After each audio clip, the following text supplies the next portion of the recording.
Hello, I'm Paul Zaychik, founder of Elastic Steel, method of athletic conditioning. Today, I would like to talk to you about the defensive side kick.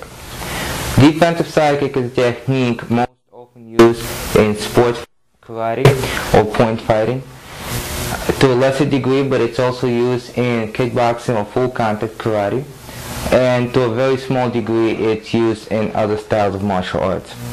Okay? Now, defensive side kick, the main goal of it in the ring is to hit your opponent usually to the body, solar plexus or ribs, and stop him from coming at you. Okay?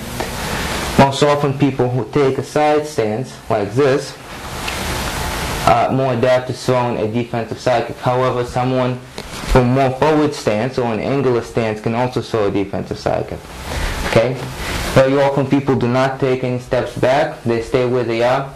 When they feel that the opponent is coming at them and there's an opening, they lean back, throw the kick, and bring it down. Very often defensive side kick is not pulled all the way in. It's a little bit less of a knee and hip flexion. It comes from the floor out and back down.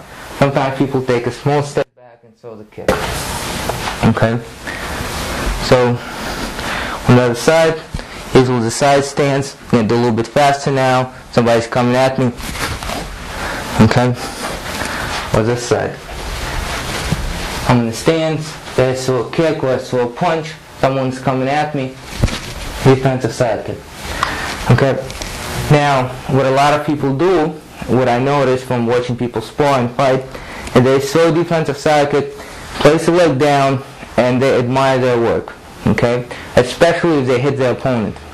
Which is, if you compare that to street fighting, you throw, for instance, an elbow, and then you just stand there and look at the person hurt, but you don't follow up. It's very difficult to take a defensive side kick and transfer it into an offensive technique, primarily because whoever ran into you will push you off balance just a little bit. Okay? So it takes a lot to be able to go this way and then quickly come back and follow up with other techniques. Now, if you hit the person, you stop them. If you're fighting for a point, you probably will get that point. If you're fighting full contact, you need to turn that defense into an offense. Okay? Or at least get out, because you hurt a person, that does not mean that they're not going to come after you after that. Okay? And the best thing that I found that works very well is not to stand there after you threw the kick. Okay? So the person throws the defensive side kick and stand there, not to step back, but actually to angle out or come out right at the angle.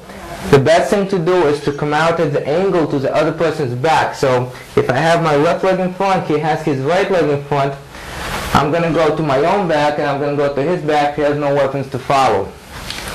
You can also angle out to your own front if you have to. A little bit more difficult than going to your own back, but if you have to, and I have my right leg in front, my opponent has his right leg in front or her right leg in front, I would step this way to their back.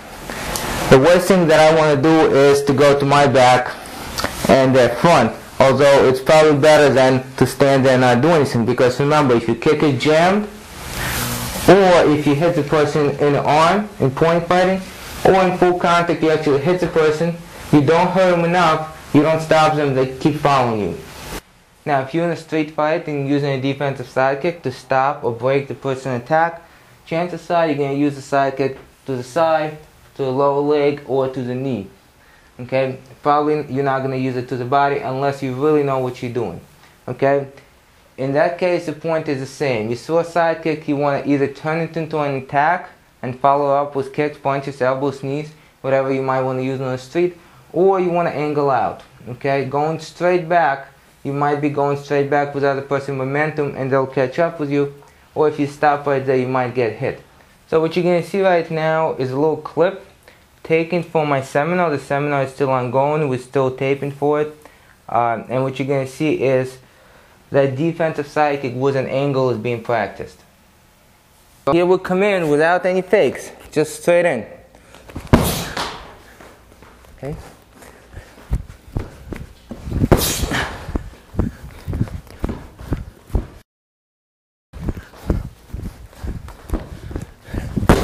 Good.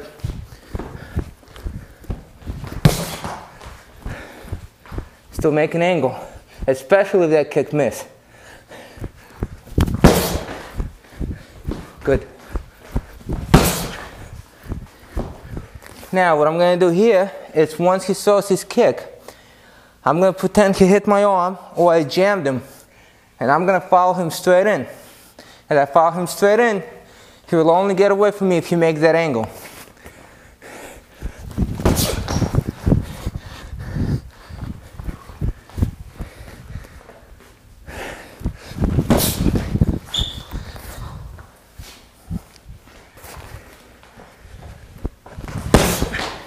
Good.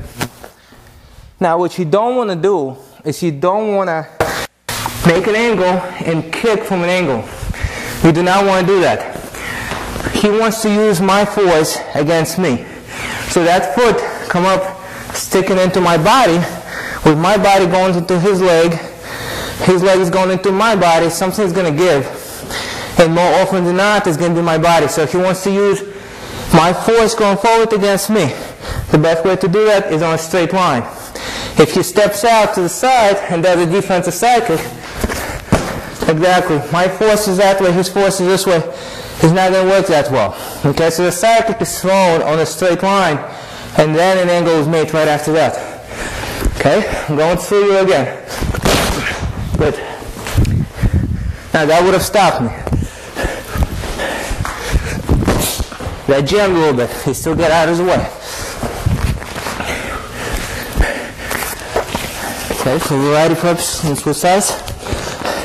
You can keep any leg in front that you like.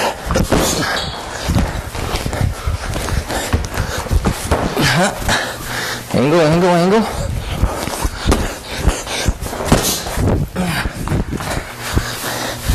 Okay, notice he came to my front. I had the weapon there. He would have went to my back, didn't have the weapon to attack him with. Exactly.